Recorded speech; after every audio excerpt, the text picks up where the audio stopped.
The first star vanished without noise, without radiation, without a trace. One moment it burned steady on Earth's deep space scanners, the next, its coordinates returned a void reading, no mass, no photons, no gravitational signature. The console lights across the orbital defense ring flickered as if unsure how to report the impossible.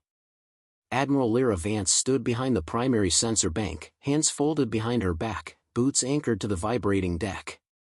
Around her, analysts raced between stations, voices rising in waves of disbelief. It happened again, a technician whispered, adjusting the data feed as though recalibration might pull the star back into existence. System J4723 is gone. Entirely gone. Lira leaned closer, studying the hollow patch on the scan. Not collapsed, not detonated, erased. An expanding rim of distortion curved outward in perfect quantum symmetry. A shiver ran across the deck plates, though the source lay dozens of light-years away. Begin cross-spectrum verification, she said. Her tone sliced through the noise, the room steadied immediately. Check gravitational residue, neutrino scatter, exotic particle drift, everything. Teams complied. One by one, each reading confirmed the same verdict. Nothing remained. Dr. Selin Merrick, chief physicist and Lyra's oldest colleague, approached with a trembling tablet. It's the same signature from the mining belt disappearance, she said. The anomaly isn't a collapse. It's expansion. Consumption. Lyra's jaw tightened. Rate? Growing. Merrick swallowed. Faster than last week. Faster than any projection. The observation window reflected Lyra's still face, eyes fixed not on the stars beyond but on the invisible threat spreading between them. Humanity's long history of surviving its own lethal world had carved something into its people, a calm instinct for when danger stopped being theoretical. Her pulse steadied rather than quickened. How far before it reaches inhabited sectors, she asked. Merrick hesitated. Months, maybe weeks. Lira turned fully. Prepare the Council transmission. Priority 1. The room froze. Everyone knew what that meant. The Galactic Council hated Terran alarms. Humans had a reputation for reacting decisively long before slower species gathered consensus. But the orbital defense ring existed to spot extinction-level threats, and this one dwarfed anything in its archives. Lira strode toward the command chamber, boots ringing against the metal floor. As the door sealed behind her, the noise of the scanning room vanished. Only the low hum of the chamber's systems remained, punctuated by the soft pulse of the holographic comm array warming up. She allowed herself one breath, slow, measured, grounding, before the Council sigil ignited above the console. Begin recording, she ordered. A blue light circled her, mapping her posture and voice. She spoke with precision, each sentence carved clean of panic or embellishment. This is Admiral Lira Vance of the Terran Strategic Fleet. A quantum-consuming anomaly, designation Null Bloom, has erased 2 star systems in 9 days. Rate of expansion indicates nonlinear acceleration. Projected path intersects multiple inhabited zones across Council territory. Immediate action recommended, fleet mobilization, mass civilian relocation, scientific task force formation, and war-level emergency protocols. She paused. The weight of her next words pressed against her sternum. If left unchallenged, the bloom will reach the inner sectors. The recording ended. The transmission carried her face into the political heart of the galaxy. Now the waiting began. The Council spire dominated neutral sector Z8, its crystalline towers reflecting artificial daylight above thousands of delegates. When the holographic projection of Lira appeared in the central chamber, the room erupted into murmurs. Human warnings were rarely welcome here. Chancellor Vorex Talcoin lounged in his elevated seat, angular features pulling into a polite sneer. At 114 cycles, he had mastered the art of dismissive authority. Admiral Vance, he said, voice oily smooth, your message was dramatic. Again. Lira inclined her head. The threat is measurable, Chancellor. Not imagined. You humans claim catastrophe whenever your instruments flicker. He waved a dismissive claw. 2 missing systems? Sensor error. Unknown instability. Hardly grounds for evacuating half the galaxy. Lira did not blink. Our instruments do not malfunction at interstellar scale. And we have independent confirmation from non-human teams. A delegate from the Rissel Void Keepers rose nervously. Our outer stations recorded the same void signature. This phenomenon is not natural. Vorex silenced him with a glare. Coincidence. Unverified data. Lira stepped forward, holoprojection sharpening her calm expression. Council protocols exist for exactly this scenario. Action now prevents collapse later. Or, Vorex countered, it gives humanity leverage it has long sought. Emergency powers, strategic advantage, expanded influence. He chuckled. Always the doomsayers. A ripple of unease passed through the chamber. Lira recognized the pattern, politics strangling logic. She had no interest in arguing pride. She simply said, ignore this, and you will lose worlds before your next session convenes. The Chancellor leaned back, amused. How convenient, Admiral. Catastrophe on a schedule only you can predict. The vote began. Holographic symbols lit the chamber. Some representatives hesitated, torn between fear and pressure. Others voted reflexively against anything Terran. When the result assembled above the chamber, 9-3 against intervention, the hum of conversation swelled. Lira bowed her head slightly. Understood, she said. Transmission concluded. The hologram dissolved. Silence followed her exit, deeper than before. Back aboard the orbital defense ring, the command staff watched the Council decision unfold on muted screens. Anger simmered among them, but Lira raised a hand, restoring order. They will understand soon enough, she said. Admiral, Merrick whispered, without joint action. We prepare alone, Lira replied. Just as we always have. She walked toward the lower hangar, where the sealed vaults of Earth's experimental arsenal hummed behind armored blast doors. The Atlas engine's containment field glowed faintly, a reminder of how far humanity was willing to go when cornered. The project remained classified even among Terrans, known only to those capable of bearing its moral weight. Lira paused before the reinforced glass, watching light scatter through the chamber like trapped stars. Not yet, she murmured. But soon. A klaxon sounded overhead. Incoming data packet, Outer Fringe Station 19. Marek's voice crackled over comms. Admiral, another system is gone. Recorded in real time. There was no instability beforehand. No warning. The display screen flickered with a short burst of footage, miners shouting into comms, the sky distorting into fractal darkness, then total static. A radius of nothingness spread across the feed until the transmission severed entirely. The room fell quiet. No one breathed. Lira stared at the blank screen, face unreadable. She didn't raise her voice. She didn't clench her fists. She simply acknowledged the inevitable. It begins. The third disappearance shattered every illusion of safety. By dawn cycle, reports from scattered outposts surged into the Council archive, unanswered distress calls, incomplete sensor logs, abrupt gravitational voids. Entire planets cut from existence with mechanical precision. The anomaly had moved faster than any estimate. Inside the Terran Strategic Fleet's Forward Command Center, Admiral Lira Vance studied the cascading data. Rows of red-lit warnings glowed across the holographic map. Each flicker marked another lost system, another silence. Still, she stood motionless, as if absorbing every detail into a deeper calculation. Her second-in-command, Commander Hale, approached with a grim expression. Outer colonies are evacuating on their own initiative. No Council authorization.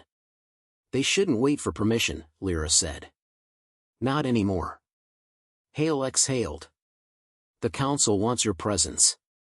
In person. Emergency summons. Lira looked up. They finally accept something's wrong? Hale gave a humorless smile. They accept they're terrified. She nodded. Prepare the shuttle. The Council Spire had known fear in its long history, but never this flavor of dread. Delegates crowded the chamber, voices harsh with panic. Entire civilizations depended on leaders who now looked lost. When Lira entered, all noise died. Her boots struck the polished floor with deliberate rhythm, echoing across the vaulted hall. She wore no ceremonial armor, no mantle of rank, only her dark fleet uniform and an expression carved from tempered steel. Vorex Talcoin stood at the central podium, features tight. His authority had cracks. "Admiral Vance," he said, forcing a calm he did not feel. "You were summoned to clarify your earlier projections." Several delegates flinched. Lira met Vorex's gaze without blinking. "Your sectors are collapsing faster than the data in my report," she said.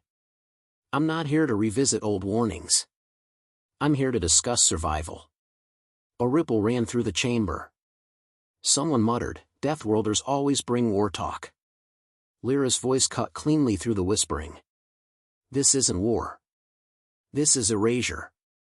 Vorex bristled. "Explain this Null Bloom again."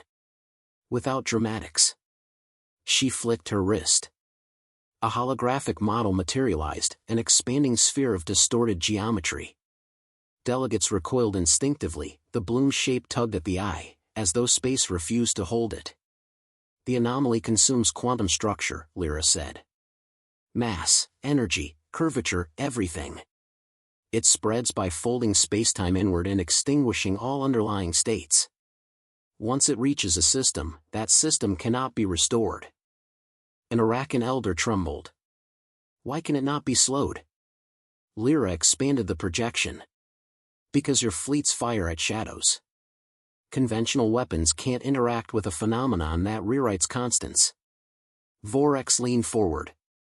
"And humanity claims it can?" Lira didn't rise to the bait. "We developed countermeasures after the mining belt incident. You dismissed them as experimental fantasies." "That remains to be seen," Vorex snapped. The hall shook as if reacting to his denial. A messenger drone burst into the chamber, broadcasting an urgent report. "Vazari 3 requesting immediate aid, anomaly entering system, evacuation collapsing." The feed crackled with panicked voices. "Ships overloaded.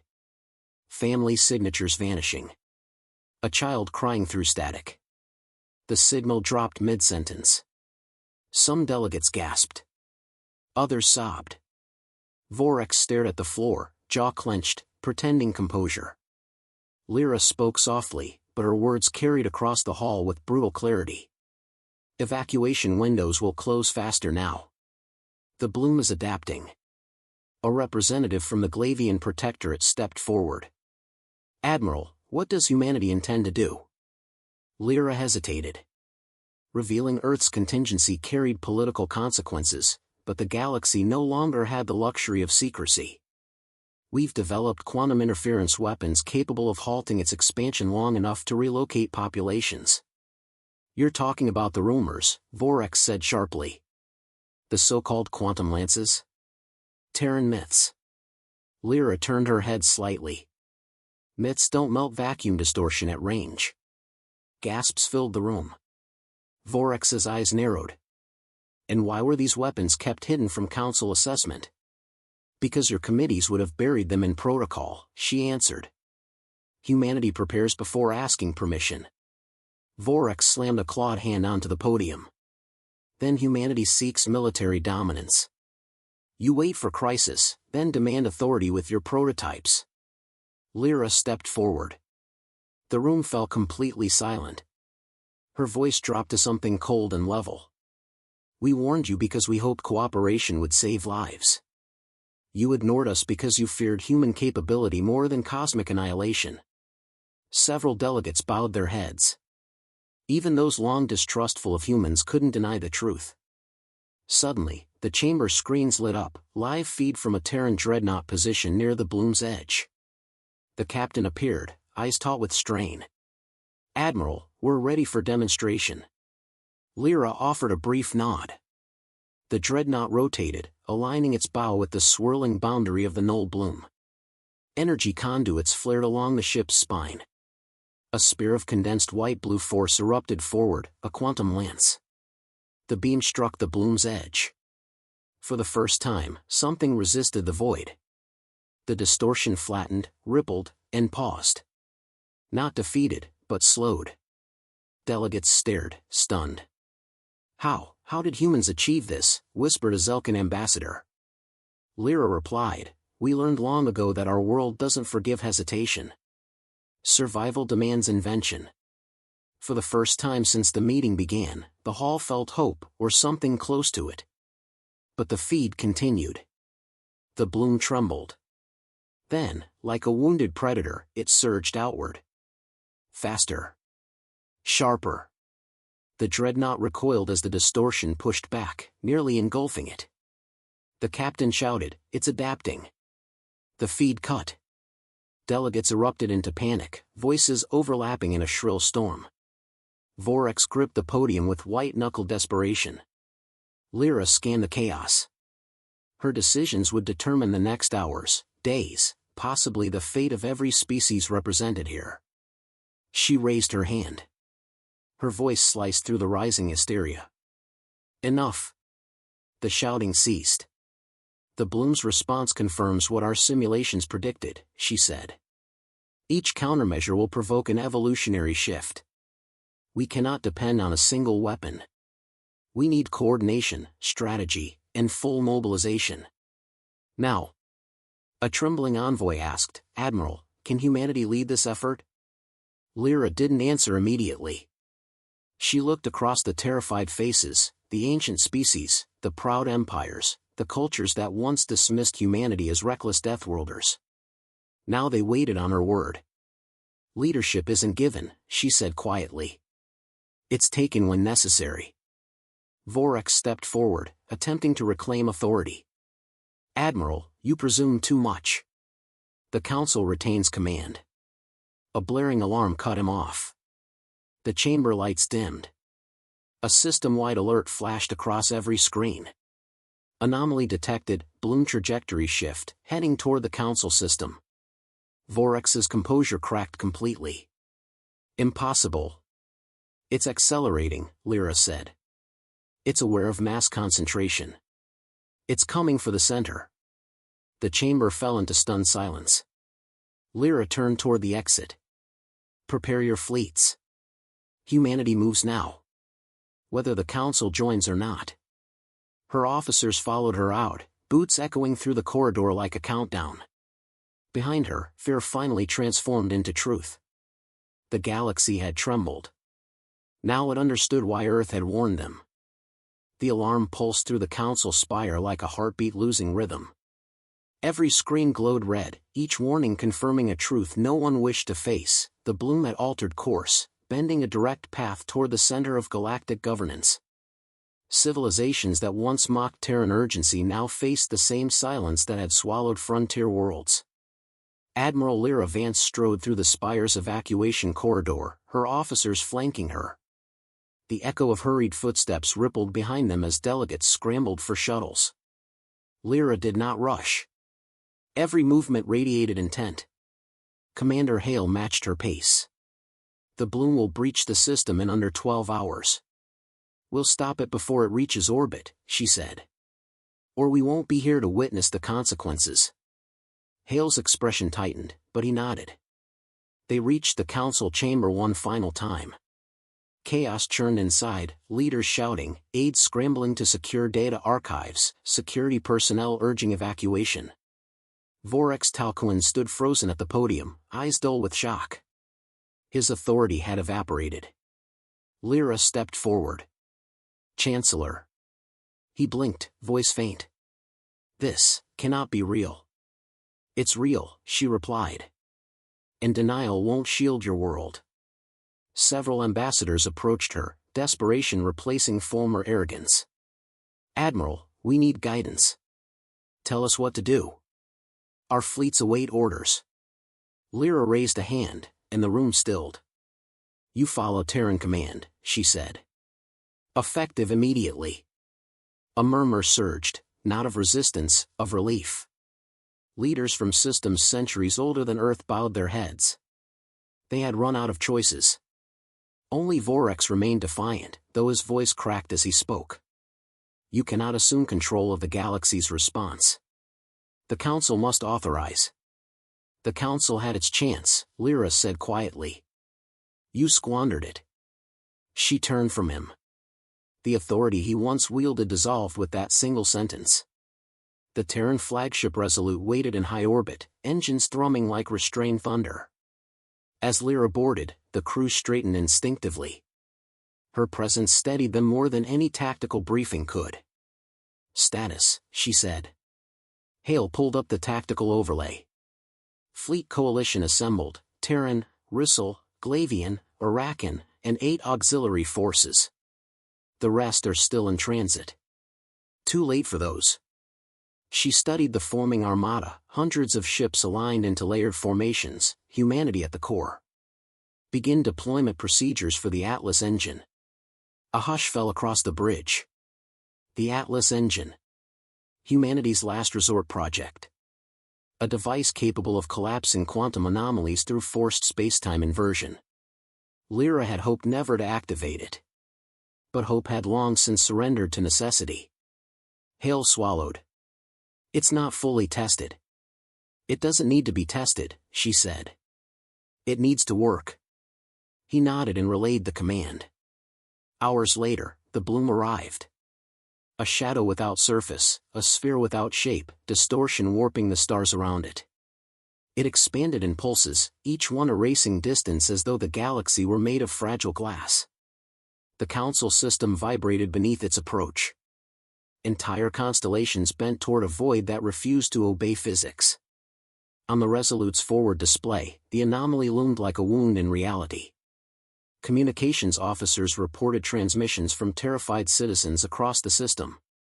Lira listened to none of them. Fear could not inform strategy. Fleet, hold positions, she ordered. Prepare counterfire on my mark. Quantum lances hummed to life along Terran dreadnoughts. Alien ships activated their strongest shielding, aligning into patterns pre-calculated for the engine's deployment. The Alliance had formed in hours, united by extinction. Vorex appeared on the comm feed, expression hollow. Admiral Vance, for what it's worth, Lira cut him off. Save it. Focus on your evacuation. We'll hold the line. He nodded, shame replacing pride. The Bloom breached the system's outer ring. Fire, Lira commanded. Lances ignited. Beams of concentrated quantum interference struck the distortion's surface. Ripples spread, halting its advance for several crucial moments. But as before, the anomaly adapted quickly. Dark waves pulsed outward, absorbing the counterforce and pushing forward. Hale clenched the rail beside him. We can't hold it back. Not for long. That's why the engine is here, Lira said. The Atlas engine deployed from the Resolute's lower docking bay, suspended by graviton anchors. It resembled a floating sphere of braided machinery, light weaving along its frame like trapped lightning. Energy built in dangerous increments. Begin inversion sequence, Lira ordered. Tech officers typed commands with trembling hands. The engine's core glowed brighter. The Bloom surged again. Arakan frigates on the left flank vanished instantly, swallowed in a blink. The fleet adjusted, closing the gap, determination replacing terror. Hale whispered, Admiral, this is going to cost lives. It already has, she said. Today we buy enough time for the rest to survive. The engine reached critical output. Final charge in 90 seconds, a technician announced. The Bloom accelerated. Lira's voice rose with steel clarity. All ships, interlock shielding around the engine. Terran vessels take frontline positions. The fleet shifted in perfect choreography. Terran dreadnoughts absorbed the first destructive wave from the Bloom, their shields flaring violently. Alarms blared. Hulls trembled. But they held. 50 seconds. Another pulse struck. A Glavian cruiser cracked apart. A Rissel carrier lost engines. The bloom fed on their destruction, swelling. 30 seconds. Lira stepped closer to the viewport. Her reflection stared back, calm, resolute, prepared. "Admiral," Hale said softly, "when this detonates, we may not survive. That was always part of the calculus." He exhaled shakily. "Then it's been an honor." Lyra's gaze sharpened. "We're not dead yet." The bloom reached the final perimeter. 10 seconds. The engine's glow intensified. The fleet braced. The countdown struck 0. "Detonate," Lira commanded. The Atlas engine unleashed its core, a blinding sphere of inverted spacetime. The blast collided with the bloom's surface. Reality twisted, folding inward with a deafening, silent force. Ships rocked wildly as gravitational currents spun like tornadoes. Light bent across the fleet. Stars warped into spirals. And then the bloom fractured. The void shuddered, collapsing in a cascade of implosions. Each collapse triggered another, like dominoes falling through dimensions. The anomaly convulsed, shrinking faster than it had expanded. Within moments, only a pinprick of darkness remained, then it vanished entirely. Silence consumed the bridge. No alarms. No distortions. No void. Just stars returning to their rightful places. Hale sagged against the console. It worked. Lira remained steady, though her knees threatened to buckle. The fleet was battered, but alive. The Council system still existed. "Signal all ships," she said. "Inform them the threat is neutralized." Communications officers relayed the victory. Across the system, whispers turned into cheers, and cheers into sobs. Species who once feared humans now owed them their existence. Vorex reappeared on the comm feed, speechless at first. At last he managed, "Admiral Vance, the galaxy owes you everything." Lira shook her head. "It owes humanity something simpler." "And that is?" "Respect." She ended the transmission. Outside the viewport, the rebuilt constellations shimmered against the dark, a reminder of everything almost lost. Lira Vance closed her eyes briefly, letting the quiet wash over her. Humanity had warned them. Humanity had fought alone. Humanity had saved a galaxy that once doubted it. And now the stars finally listened. In the hours following the bloom's collapse, the galaxy hovered between awe and disbelief. Reports streamed across every channel, faint signals from previously threatened sectors confirming survival, coalition fleets regrouping, scattered ships re-establishing contact. The Council system, moments from erasure, floated intact beneath a sky restored to normal physics. Aboard the Terran flagship Resolute, Admiral Lira Vance remained on the bridge long after the victory transmission ceased. Her uniform was scorched at the seams, her voice raw from issuing orders through turbulence that nearly tore the fleet apart. Yet her posture held firm, anchored by the same resolve that had guided humanity through every impossible frontier. Commander Hale approached with a datapad pressed tightly against his side. "Damage reports are stabilized," he said. "We lost fewer ships than projected. Still, many families will be grieving tonight." Lira nodded, the smallest motion carrying the weight of her thoughts. "Send letters to every household. No generic messages. Personal acknowledgements." Hale hesitated. "You'll write some of them yourself, won't you?" "I'll write all of the commanding officer ones," she replied. "They deserve that much." The bridge fell quiet again, filled only with the muted hum of life support and the distant chatter of fleet coordination. Officers stole glances at Lira, not out of fear, but reverence. The woman who had carried the galaxy through its closest brush with extinction now looked like someone carrying the memory of every life lost to protect millions more. A soft chime broke the stillness. "Incoming diplomatic request," a comm officer said. "Encrypted Council channel." Lira exhaled slowly. "Put it through."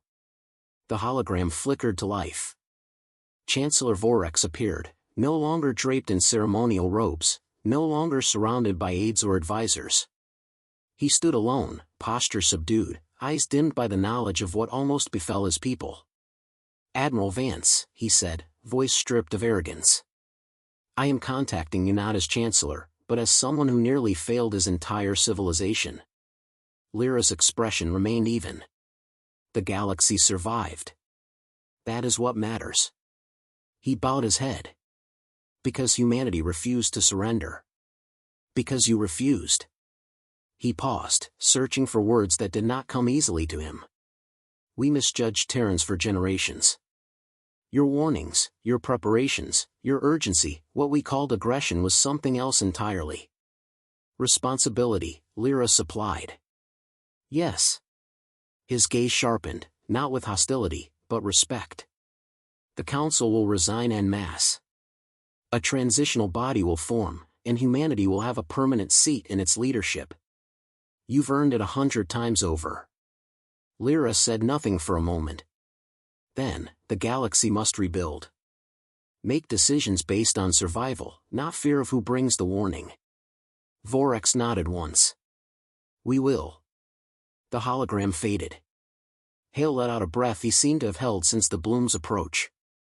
Admiral, this changes everything. The Council has never relinquished authority willingly. They didn't, she said. Circumstance forced them. She turned toward the viewport. Power isn't the point. Coordination is. If another threat emerges, the galaxy must answer it together. Not after a debate. Hale studied her expression. You think something worse is coming? Lira didn't answer immediately. The stars beyond the viewport shimmered, beautiful, steady, but forever changed. The universe doesn't grant guarantees, she finally said. But we know now how fragile the border is between existence and erasure. He straightened. Then we prepare for whatever comes. Her silence was agreement.